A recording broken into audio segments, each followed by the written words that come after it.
Hi, and welcome. You're listening to the X22 Report. My name is Dave, and this is episode 1530B, and today's date is March 27th, 2018, and the title of the episode is, Boom, the plan is in motion, one piece at a time. Let's get into the economic collapse, political and geopolitical news. Now, we can see that the deep state, they are doing whatever they possibly can to push their agenda. They're backed into a corner, and they do believe they have the upper hand where they're going to be able to get all these people like Paul Manafort, Flynn, and the rest. And Mueller right now, he's really off the path of Russian collusion. Actually, he's not even looking at Russian collusion anymore. He's going after everything else but Russian collusion. And former Trump campaign manager Paul Manafort, well, he filed a motion with a court in Virginia to throw out the charges levied by special counsel Robert Mueller. Manafort was charged with litany of formal accusations last fall that are primarily related to Manafort's alleged efforts to submit false tax returns, failure to file reports about foreign bank accounts, and commit bank fraud. The motion filed by Manafort and his legal team on Tuesday argues that the crimes Manafort allegedly committed are invalid because they had essentially nothing to do with Trump colluding with the Russians, which is what the Justice Department tasked the special counsel to investigate. Now, unlike the old independent counsel system, the special counsel regulations do not permit a special counsel's jurisdiction to be wide in perimeter and fuzzy at the borders. And this is what his attorneys are saying. And this is their argument, saying this was not part of his mandate to start looking into all these things. And this is what's happening with Trump right now. Mueller is no longer looking at Russian collusion. He's looking into Trump's finances. And we know there was an interview with Stormy Daniels on 60 Minutes. And this is not about him having sex with her.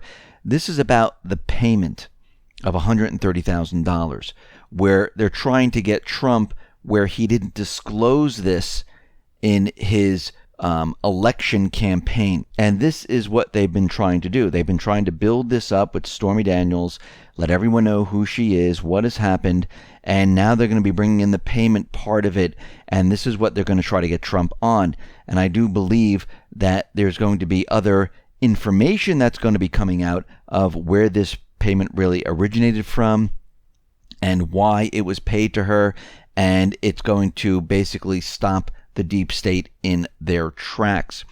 We see right now Rod Rosenstein has officially been subpoenaed to appear before the Committee of the Judiciary on April 5th, 2018. So we can see at this point, all of a sudden, things are starting to move. Now, Q has told us that Facebook, Twitter, YouTube, Google, the rest are going to be looked at.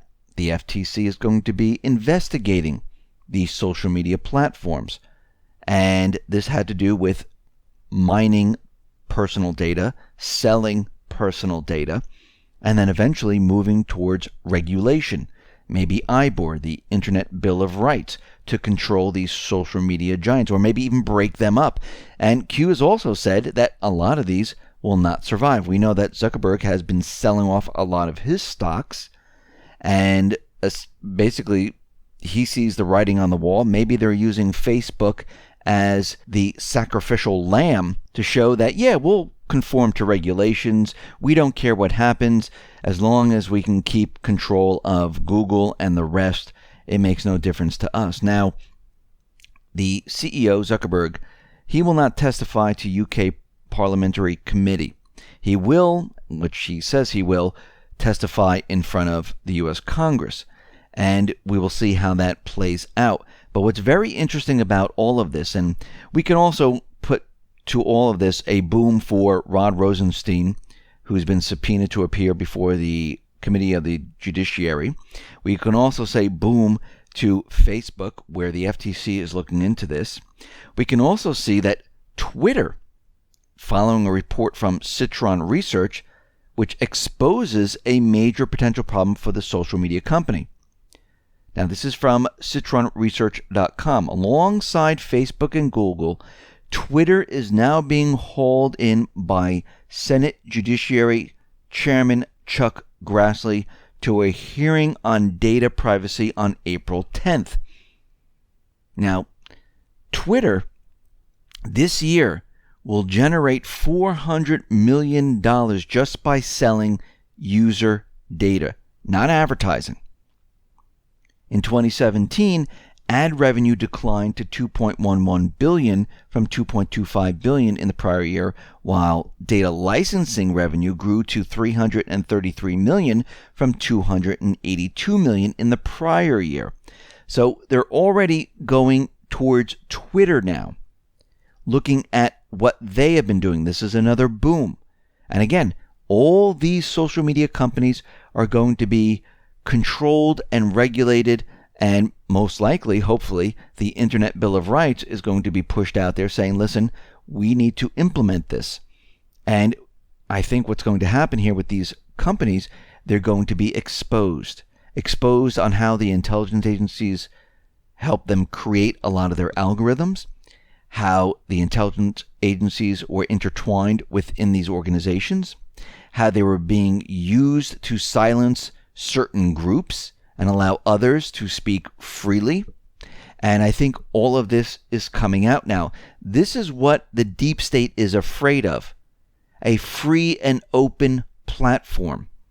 They don't want this. They don't like the Constitution, where people have the right to speak freely. This is, look what they do to social media. If you say something, they just shut it down. You can tell just from this of what they would do if they were able to get rid of the Bill of Rights here in the U.S. They would take people away.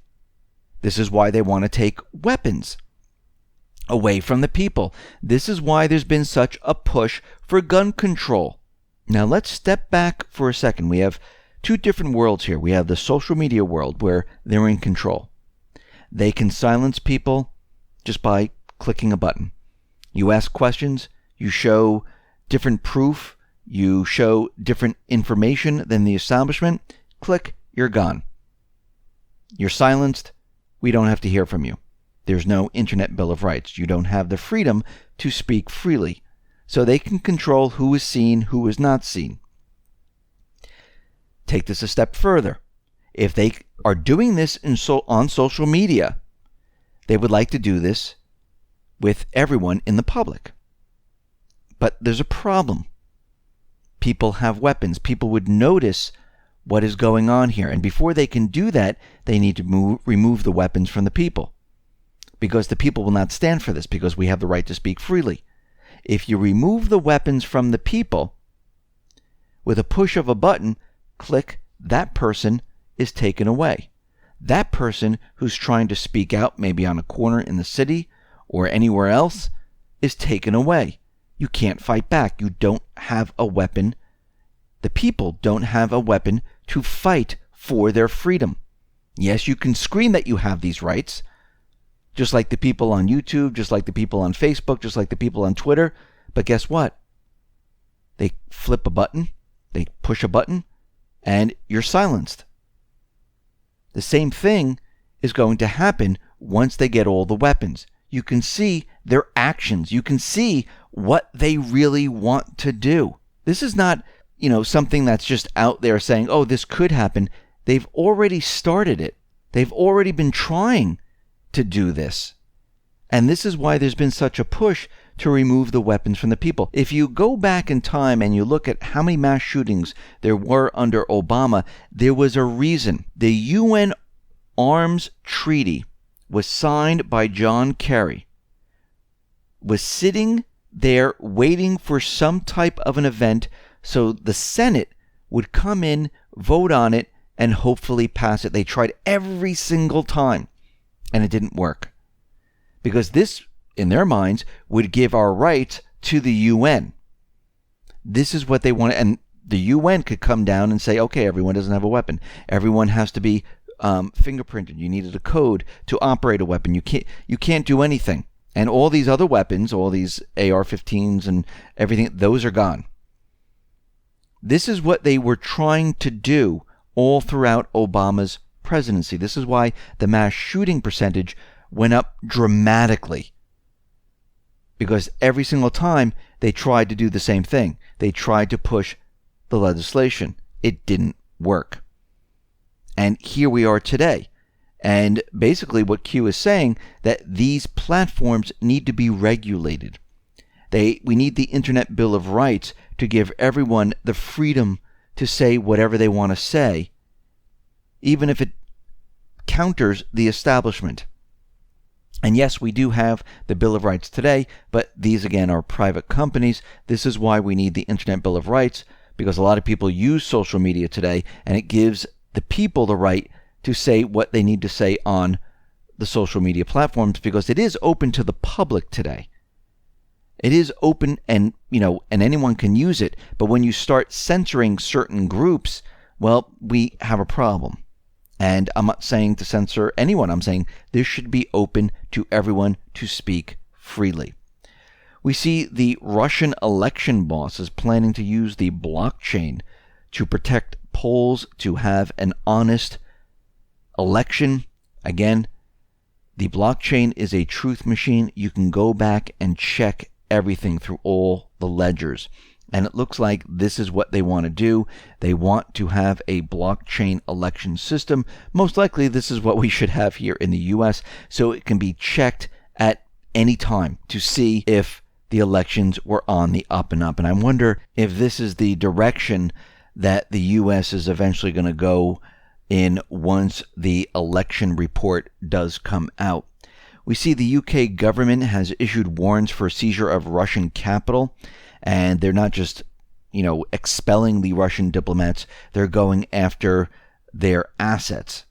And we see that the world right now, without any proof, without any investigation, without any evidence, is expelling Russian diplomats, except for Greece, Austria, Portugal, China, and other countries.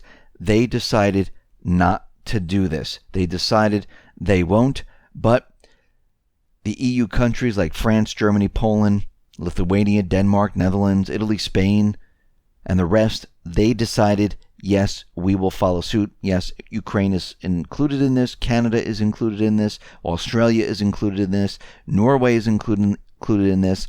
And we see right now, they all climbed aboard. No one is asking for any evidence. No one is asking for an investigation. They're basically not following international law. They're not giving any of the evidence to Russia. This is a hit job to push Russia to the edge. What they're trying to do is they're trying to start a war. And I do believe that Trump right now went along with this. Again, he's using the strategy of keeping the corporate media away from what he's really trying to do. Expelling a couple diplomats throughout this is not going to be a big deal right now. Actually, it shows what countries are still within the deep state, because other countries are saying, no, wait, something? We need some type of evidence. We don't want to expel Russia. We don't want to do this. Show us something here. The other countries are like, okay, we'll just go along with it, which is, to me, is unbelievable.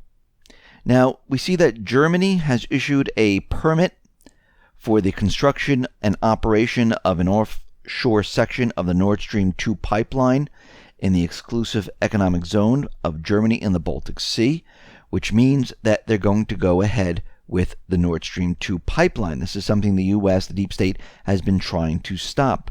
And we see the authorization from regulators in Russia, Finland, Sweden, Denmark, through territories of which the pipeline is set to run as well, are due to be obtained in the coming months.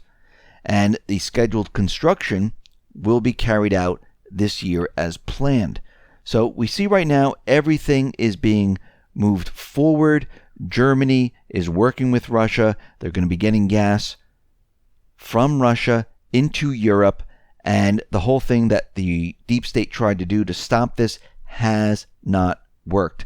We see Russia right now, they are out there trying to get Afghanistan, the U.S., the Taliban together to talk about peace. And they're hoping to get the U.S. involved in this, just like they were getting the U.S. involved in the peace talks with North Korea. And we can see right now that all of this is about peace. Now, I know the corporate media and certain alternative media stations, channels are out there saying that Trump is putting together a war cabinet. No way is he putting together a war cabinet. It makes no sense. If he really wanted to go to war, he had so many opportunities. He fired missiles into Syria. Why didn't we go to war? That was the perfect opportunity. Could have brought the troops right in, went up against Russia, could have had a war. Didn't happen. Instead, we're going to be removing the soldiers from Syria. Actually, the funding was cut off from the moderate rebels, the paid mercenaries. The funding was cut off from the Kurds. Deliveries of U.S. assets, military assets, is being cut off. All of it's being cut off. We could have had a war with North Korea. Everyone was telling us that plans were being drawn up. This is what the losses were going to be like. Instead, behind the scenes, peace was being discussed. Here we are headed towards Iran. Yes, Bolton is now in that position. It's to keep an eye on him, to see how the neocons operate, to see what they are up to. Are we going to war with Iran? Why would we go to a war with Iran right now? Russia, China backs Iran. That means we would go to war with Russia and China. Well, we had an opportunity with Syria. We had an opportunity with North Korea. Why would we go to war with Iran right now? It makes no sense. Why wait all this time? We had perfect opportunities to go to war. This is not about war. This is not a war cabinet. This is keeping your enemies very close, to study them, to watch what they do, and then eventually to get rid of them, which he will eventually do. So basically, this is not about war. This is about removing the deep state, removing the neocons, one individual at a time. The plan is basically happening right in front of us. We can see it all unfolding right now. Is it at the speed that everyone wants? Of course not. This is not something you can just go in there and just change with a snap of a finger. This is a deep state, which is very deep. This is a central banking system, which has their tentacles in almost everything. And they've been running the system for a very long time. Trump, the Patriots, they still have a lot of work to do. And he's trying to do this in a very short period of time. Yes, he could have fired all the mouthpieces. He could have fired all the surface individuals, but that wouldn't have stopped the deep state. Because the deep state are the people behind the scenes, behind the curtain, the unelected individuals.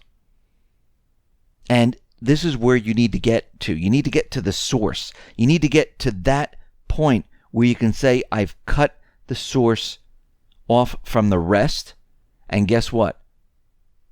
All the tentacles, everything else, they just die off. Because once they lose their funding, just like the Islamic State, it's game over. We see right now there's footage that has been released in Syria where there was a secret underground tunnel and makeshift field hospitals that were used by the paid mercenaries in Syria. So they dug underground. They were able to move back and forth. They had hospitals. They kept military assets, rockets, bombs. You name it, they had it underground. It was all built to keep the war going. And we see right now that it is pretty much over and done with in Syria. The deep state tried many, many times to get that chemical attack false flag off the ground. It failed. Russia intercepted. They found the chemical weapons. They just couldn't get it to work. They couldn't push the false flag. It's getting harder and harder out in the Middle East to do these things. And I believe it's game over for the deep state out there, unless they do something very, very big. But I see right now the deep state, they are regrouping. We're seeing a dead cat bounce right now. They are pushing their agenda, and I wouldn't be surprised if we see something else happen to really push their agenda forward. And we can see at this time that Trump is, with the Patriots, are pushing their plan to take control of the system. So we have both of these factions moving forward, trying to control the narrative, trying to gain control of the system. And I do believe the deep state, they're backed into a corner. They're going to have no place to go, and it's going to get harder and harder for them to push their agenda, because they have nothing left except maybe an event. They might push an event they still have that opportunity. Remember, the last event that is dying off right now, the March, was held, and now they have pretty much nothing else. So it looks like if they're going to do something, we're going to see maybe another event. And if they do have the ability to do this, we will see this event, and we will see them try to push their agenda once again. Listen, everyone, thanks a lot for listening. Be well, be safe, and especially be prepared. Thanks a lot.